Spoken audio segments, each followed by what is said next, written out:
Segment 9A, Introduction. Everything changes, and we change right along with everything. In this exciting lecture, Rome will continue trying to deal with both the positive and the negative consequences of being the superpower of the Mediterranean world.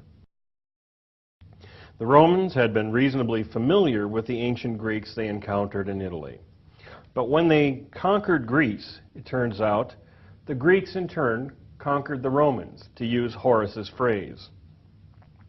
Like the Roman Empire, the Roman government was a work in progress, and not all of the progress was positive. As the Roman nation became more wealthy and more powerful, so did individual Romans.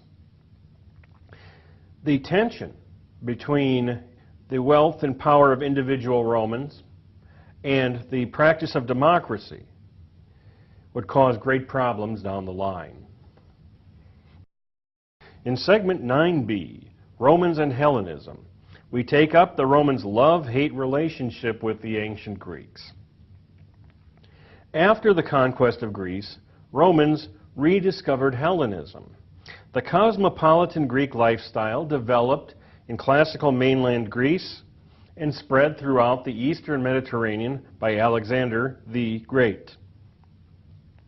Hellenism opened up a new world of art, literature, and creature comforts, far beyond what the mos maiorum prescribed. The Romans would tend to look down their nose at the Greeks for being soft and frivolous and unable to rule themselves effectively. Yet the Romans wholeheartedly admired the Greeks' cultural achievements and adapted many Greek customs and Greek technologies for their own use. Some they just took over outright. The result was a truly Greco-Roman civilization, which served as the foundation for what we'll call the Roman Empire. In segment 9C, the costs of success, Rome wrestles with the social costs of her success, most notably the decline of Rome's former backbone, the small farmer class. Killed off in Rome's wars, or run off of their farms by agribusiness concerns called latifundia, the former small farmers had nowhere to run but the cities, and this usually meant Rome. Rome evolved politically during this time, but only in certain ways. Allowing the plebeians, wealthy plebeians that is, to hold political office and to marry patricians was a positive change. The so-called noble class, or nobilitas, which sprang up from the mixture of classes, brought needed fresh blood into Roman leadership. But on the other hand, little, if anything, was done for the urban poor, even by those politicians who pretended to care about their interests. The urban poor had little to look forward to and little hope of bettering their lot in life. The same was true of Rome's Italian allies. The Italian allies were expected to contribute men and money to Rome's war efforts, but because they were not citizens, they got nothing in return. Segment 9D, Rise of Militarism, explains what happened when Rome's growing empire required more and more soldiers, only to find that the small farmer class was gone. For decades, the neglected small farmer class had been moving into the city, becoming poor, and therefore becoming ineligible for military service. When the need for soldiers became too great, generals such as Marius and Sulla recruited, trained, and paid entire armies at their personal expense. These client armies achieved great things for Rome in the last decade of the 2nd century BC. But they also set an awful precedent. These client armies were loyal to their generals first, and only then loyal to Rome. Marius did indeed dismiss his client army after his last consulship in 100 BC, but future warlords would not show similar restraint. Segment 9B, Romans and Hellenism. Roughly a quarter of a century ago, the deluxe yours truly was a sophomore at the University of Wisconsin-Milwaukee. It's hard to believe. I was frankly astonished to be passing first-year Latin. And I was shocked when my Latin professor told me that I had to start first-year ancient Greek at the beginning of my junior year. My anguished question was, but why? Was answered with this fundamental truth of classical studies. You cannot be an educated Roman without being an educated Greek. This was true to an extent from the beginning of Roman history. Though the Etruscans were by far the biggest outside influence upon Roman civilization, the Greeks had undeniably influenced the Etruscans. For all intents and purposes, the Etruscans' deities were renamed ancient Greek deities, and the Romans' deities were basically renamed Etruscan deities. Yet there were more sources of Greek influence. Even before the first little settlements on the hills which later became Rome, the Greeks had been quite active in colonizing Sicily and southern Italy. Rome traded and fought with Greek-speaking Italian cities to the south, and may well have had dealings with mainland Greece too.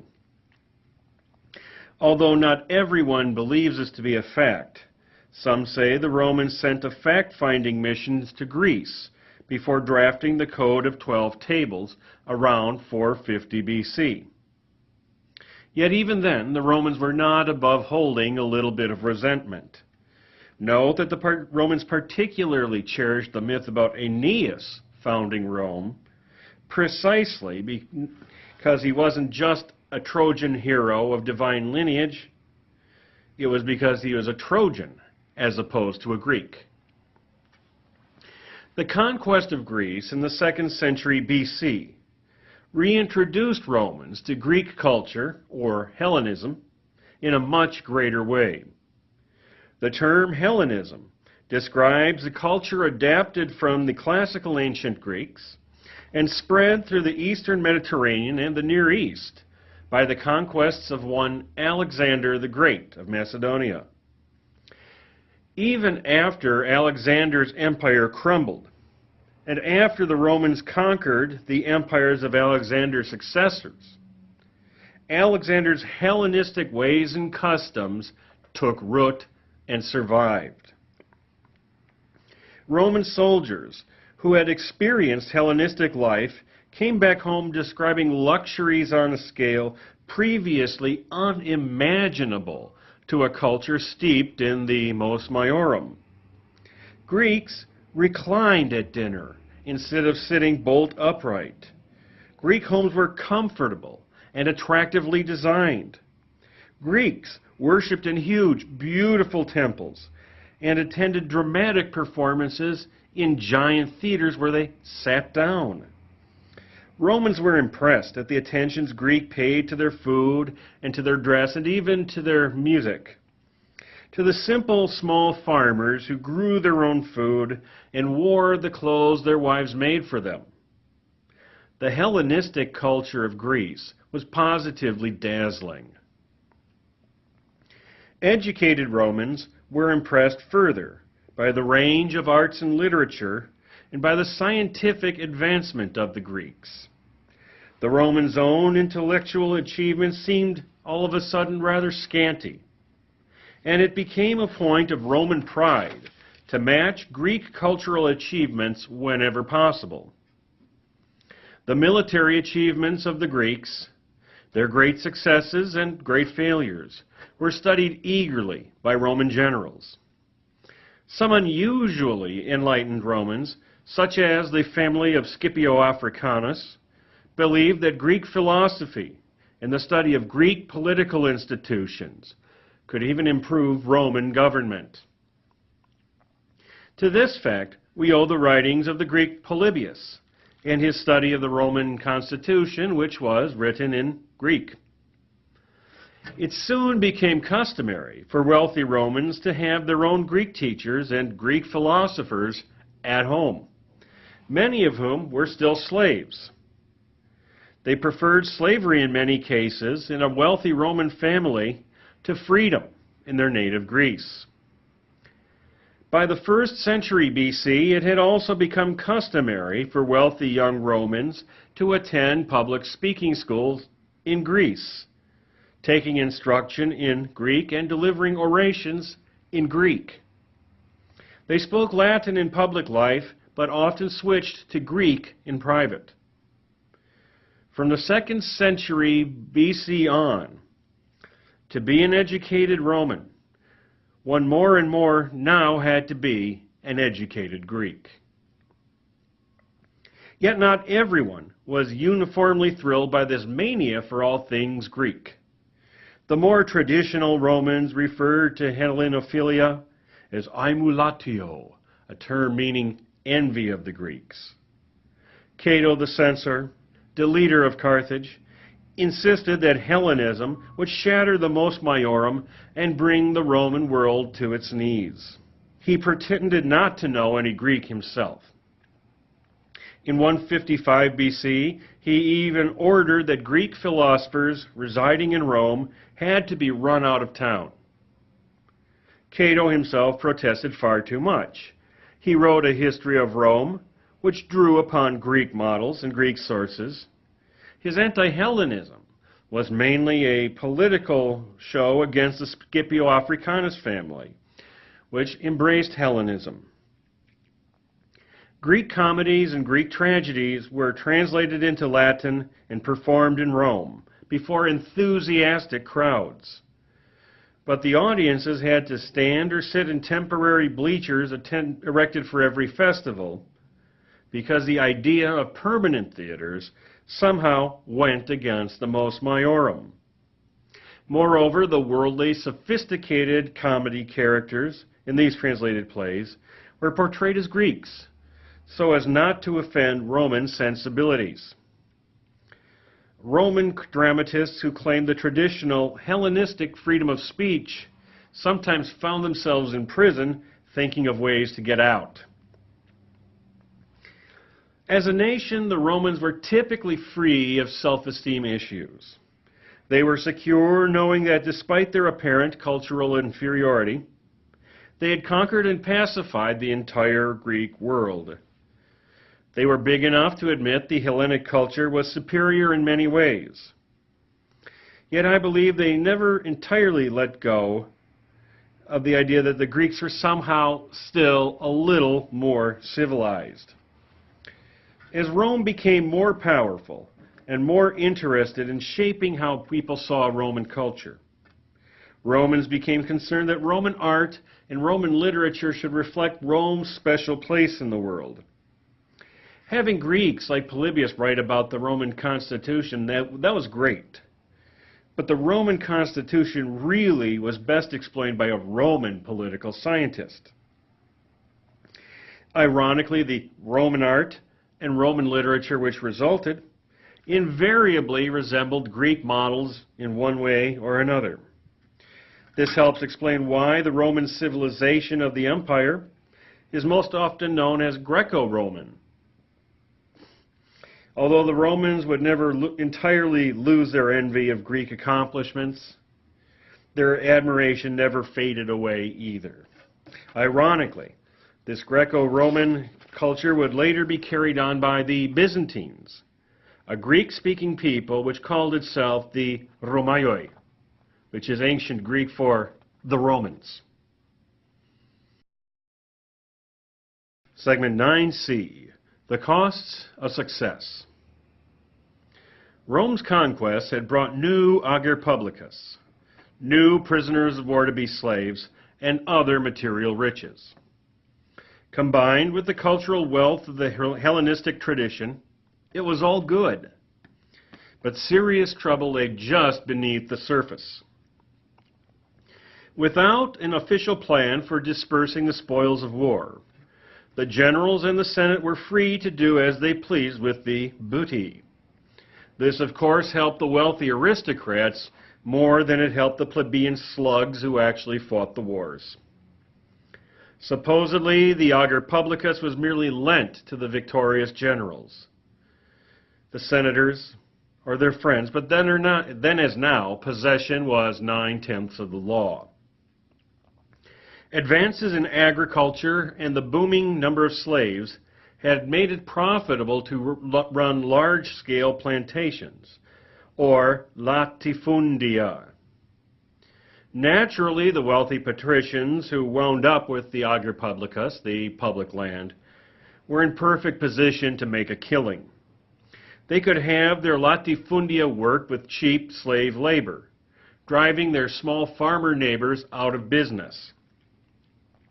Best of all, they could pretend to be honoring the mos maiorum by being successful farmers. Since the remaining small farmers could not compete with the latifundia, they were lucky just to survive. That is, the farmers who had survived the Second Punic War. The widows of soldiers who died in the war, uncompensated for the loss of their husbands, usually sold their land to latifundia operators at ridiculously low prices. Some small farmers left because they couldn't even afford to pay their taxes. With nowhere else to go, these former small farmers and their families were forced to move to the big city, which was almost always Rome. By this time, the old patrician plebeian breakdown had faded away, surviving only in the office of the tribunate and in the existence of the popular assembly. Thanks to the Sextio-Licinian laws of 367 BC, the classes had been permitted to intermarry. This brought fresh blood into the upper class, and it gave ambitious and gifted plebeians something to shoot for. The old patrician class had been replaced by the nobility. Membership in this new noble class was determined by being elected consul or by being the descendant of somebody who had been elected consul.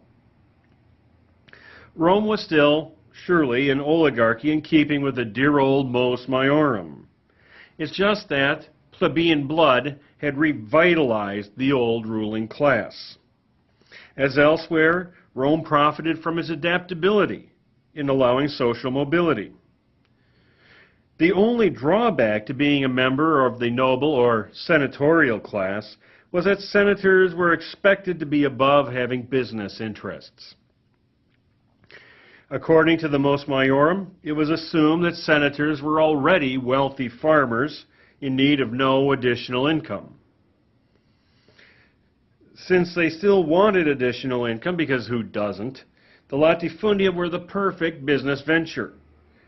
Romans who chose not to be in the senatorial class and compete for slots on the cursus honorum could belong to the equestrian class, or also known as the class of knights. Once a term for Roman soldiers who served as cavalrymen, the equestrian case of Rome's late republic was made up of those who chose to focus upon business interests instead of politics. These men were often, but not always, from less established families and less wealthy temporarily. Some equestrians later aspired to becoming members of the senatorial class, but for the most part, equestrians were happy making money and adopting individual senators as their patrons. Also about this time, politicians began to sort themselves out into two factions called optimates and populares. Neither faction, the optimates and populares, could be called a political party in the American sense. Neither had a particular agenda or worldview other than getting the people who belonged to it elected to the cursus honorum. The factions differ primarily in the noises they made in order to get political office. The populares talked furiously about their deep concern for the Roman masses. They applauded the powers of the tribunes and appealed to the council of the plebeians, but basically they just wanted to get elected. The optimates, for their part, tended to be the members of great noble families from days gone by, and tended to make noises about preserving the glorious mos maiorum. As for the masses themselves, they seemed to see politics more as entertainment than anything else.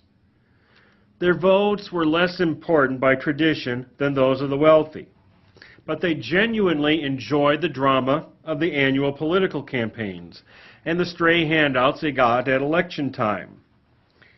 The tribunes, who were supposedly protectors of the people and had the power to veto anything which might endanger the people, were usually bought and paid for by one or the other faction and neutralized. In the 130s and 120s BC, the brothers Tiberius and Gaius Gracchus used the powers of the tribuneship to its utmost. They tried to help the dispossessed small farmers and other urban riffraff. They were both of the very noblest blood. Their mother, Cornelia, was a patrician, the daughter of Scipio Africanus. But they realized something had to be done. Elected tribune for 133 BC, Tiberius Gracchus tried to bolster the citizen military by taking ager publicus from the wealthy and giving it to the landless poor.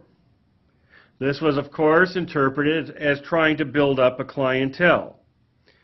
When Tiberius stepped down from his second tribunate, right at the beginning of 131, the Optimates raised up a mob and had him killed. Elected tribune a decade later, Gaius Gracchus took up his brother's program, along with a program allowing citizenship for all of Rome's Italian allies. While both of these initiatives were laudable, even necessary, the aristocracy, the Optimates, played on fears again of the Gracchi violating the mos maiorum, trying to make themselves king of a personal clientele. Like his brother before him, Gaius was murdered by Optimate mobs in 121 BC.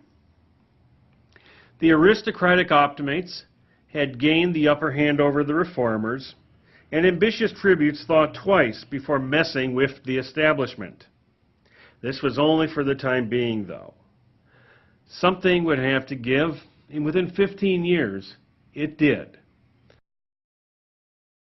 Segment 9D, the rise of militarism. The Roman way of war changed right along with Roman society. No longer could Romans drop the plow after the spring planting, fight all summer long, and then come back home in time for the harvest. More and more, Rome's wars took place over the seas and far away, forcing Roman soldiers to fight for extended periods of time without any chance of coming home, unless they were lucky enough to survive the war. Because the Roman citizens could hardly support themselves under such conditions, the state instituted a salarium, or a stipend given soldiers to buy important things like food, weapons, clothing, and especially salt. That said, a Roman soldier was more likely to get killed than he was of getting wealthy. His family at home had to fend for itself, and even if he did make it home in one piece, there was no question of receiving a pension. Even though Rome's military was greatly helped by the addition of allied troops, who served under the same lousy conditions, the core of trained Roman citizen soldiers was in danger of falling apart. As mentioned before, the small farmer class was already crumbling under the economic pressure of the latifundia. The Optimates, who controlled the Senate, had proven their determination to stamp out, even kill, any reforms. On the other hand, a strong Roman military was becoming even more crucial than it had been in Rome's early robbery years. A century of conquest forced Rome to maintain a permanent military presence in the provinces to forestall rebellion. As mentioned earlier, Roman pro-magistrates ruled their provinces like petty kings, with little, if any, thought for the province's unfortunate inhabitants. Consequently, revolts were numerous, often sparked by reactions to the local publicani. Publicani were contractors who paid the government for the right to collect Roman taxes in a certain locale. Since the publicani's profit depended on how much money they could extort from a province, they were often very brutal. The proconsul or propraetor was always willing to back up the local publicani for a cut of the take. This only worsened Rome's reputation with the provincials. Finding enough soldiers to keep the peace had become rather difficult. Roman citizens had once considered military service a privilege, not an obligation. No more. The prospect of 20 years spent patrolling dangerous lands and dangerous provinces for minimum pay was a poor recruiting tool. Many small farmers who somehow survived the establishment of latifundia dodged the draft by abandoning their farms for the city. Even in the city, work was hard to find. Most of the skilled craftsmen in the city were themselves slaves. Even the great Roman aristocrats, who wished to glorify Rome's greatness by building great monuments, naturally had the work performed by slaves. It was far easier for these poor people, who had once been the backbone of the Roman state, to find a kindly patron in the city and hang on to him for dear life. Because the Roman aristocracy would not do anything to help the Roman small farmer, Roman generals such as Gaius Marius, consul 106, 104, 103, 102, 101, 100, and 87 BC, and his former lieutenant Lucius Cornelius Sulla, consul 88, dictator 82 through 79 BC, had to recruit and pay soldiers from the Roman lower classes. On the one hand, they had no choice. Yet, on the other, the precedent was disastrous. In 107 BC, Marius recruited Rome's first client army when, as consul, he took over the war against King Jugurtha of Numidia. Marius recruited military-eligible citizens wherever possible, but even for a genuine war, manpower was hard to find. Thus, most of his recruits were in fact landless poor citizens, either Romans or from allied cities, to whom he offered large signing bonuses and promised land upon discharge. He also promised citizenship to large bodies of soldiers recruited from allied cities. Once Jugurtha had been captured, thanks mainly to Sulla, and the war ended in 106 BC, trouble erupted in northern Italy. Germanic tribes had been knocking around the Alps for several years, beating up any Roman army sent to face them. Holding the consulship twice in a row was against the mos maiorum, but the situation here was desperate. Since Rome needed Marius and his army, he was elected 4 times in a row to the consulship. 104, 103, 102, 101. The Germanic tribes defeated, Marius managed to get elected consul for 100 BC, but proved unable to gain any benefits for his faithful troops. Rome was now in a tight spot. Because these veteran soldiers had been recruited, trained, commanded, and paid by Marius, they may have been more loyal to their patron Marius than to Rome. Revolution was not out of the question. Still, Marius folded his cards, dismissed his client army, and went into retirement. He'd be back. At the same time, Rome's Italian allies were becoming upset by their unfair treatment. From the beginning of Rome's expansion, allied city-states were forced to contribute men and money to Rome's foreign wars. Toward the end of the Second Punic War, some estimates state that 2/3 of Rome's forces consisted of soldiers from allied Italian cities. the Allies were carrying out their part of the peace treaties and more, but received next to nothing in return. No war profits, no distribution from the lands, the public lands called the Ager Publicus, no bounties, no prisoners of war to serve as slaves, and certainly no rights. Just before his murder in 121 BC, Gaius Gracchus had advocated granting full Roman citizenship to all peninsular Italy. All that got him was killed. In 91 BC, another tribune, Marcus Livius Drusus, introduced legislation leading to full Roman citizenship for all Italians. All that got him was assassinated. The murder of Livius Drusus led to the social war of 91 to 88 BC. Once it was clear that Rome would never willingly allow Italian allies full citizenship, Italian tribes such as the Samnites seceded from Rome and formed a nation they called Italia.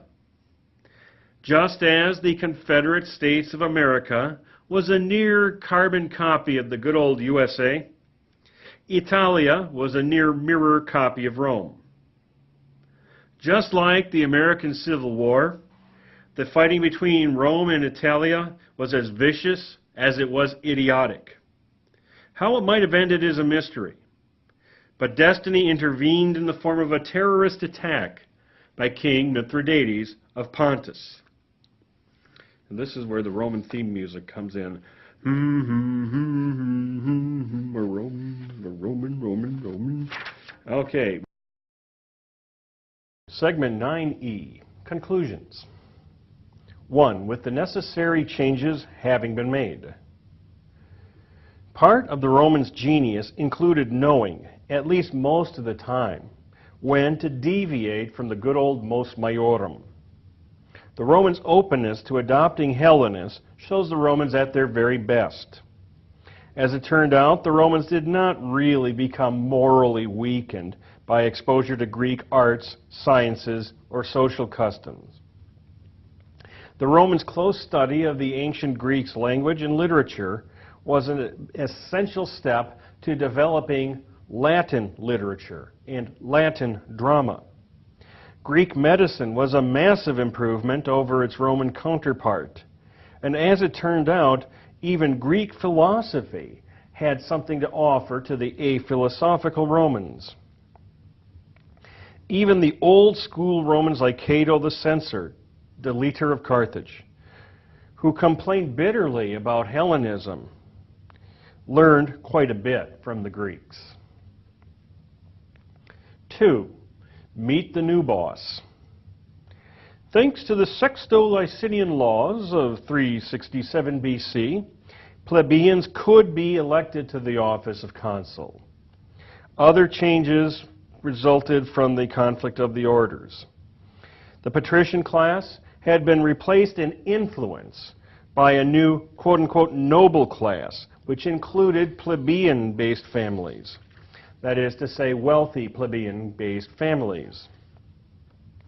The major qualifications were membership in the senatorial class, which you got by being elected quaestor, and having an ancestor who had held a consulship.